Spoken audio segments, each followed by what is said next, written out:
여러분 안녕하세요. 시간 좋은 영어 학습 아상영어입니다. 오늘은 24번을 보도록 하겠습니다. 많은 발명품들이 발명되었대요. 수천 년 전에.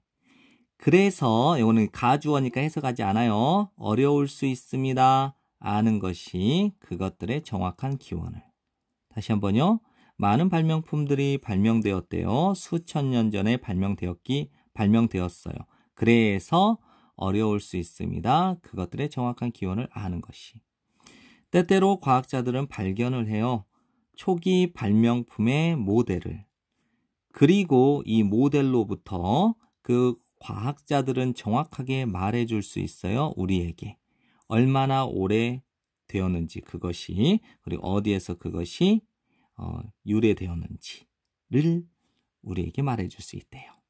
그러나 있습니다. 항상 가능성이 possibility와 대절 전체가 동격을 이루고 있기 때문에 명사절에 해당돼요. 그러니까 관계대명사 which 쓰면 안 됩니다.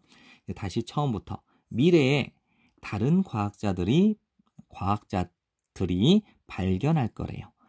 훨씬 even much far a lot still 비교급 강조부사예요. 그래서 훨씬 더 오래된 모델을 똑같은 발명품에 다시 한번요. 미래에 다른 과학자들이 발견할 겁니다. 훨씬 더 오래된 모델을 무엇의 모델이냐? 그 동일한 발명품에 훨씬 더 오래된 모델을 발견하게 될 거라는 거예요. 다른 세계의 다른 나라 또는 세계의 다른 지역에서.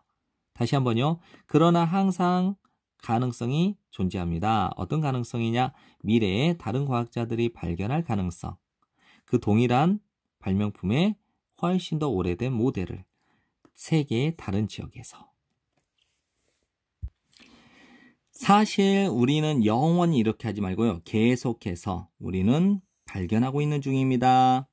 고대 발명품의 역사를. 다시 한번요. 사실 우리는 계속해서 발견하고 있는 중이에요. 역사를. 고대 발명품들의 역사를. 이것의 한 예가 발명품이에요. 도자기라고 하는 그 발명품입니다. 수년 동안 고고학자들은 믿었어요. 대절 전체를.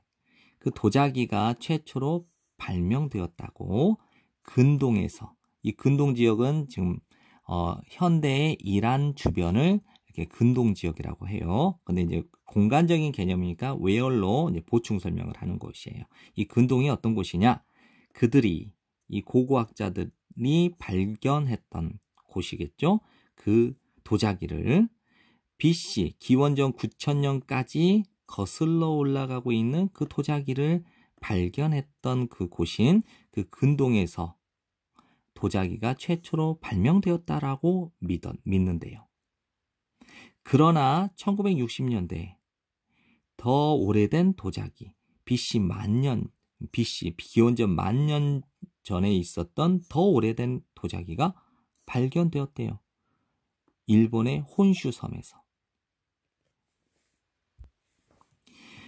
존재합니다. 항상 가능성이. 역시 동격의 대시니까 which를 쓰지 않는다라는 거예요. 어떤 가능성이냐? 미래에 고고학자들이 발견할 가능성. 훨씬 더 오래된 도자기를 다른 어딘가에서. 다시 한번요. 항상 존재합니다. 가능성이. 어떤 가능성이냐? 미래에 고고학자들이 다른 어딘가에서 훨씬 더 오래된 도자기를 발견하게 될 그 가능성이 항상 존재합니다. 라고 마무리를 하네요.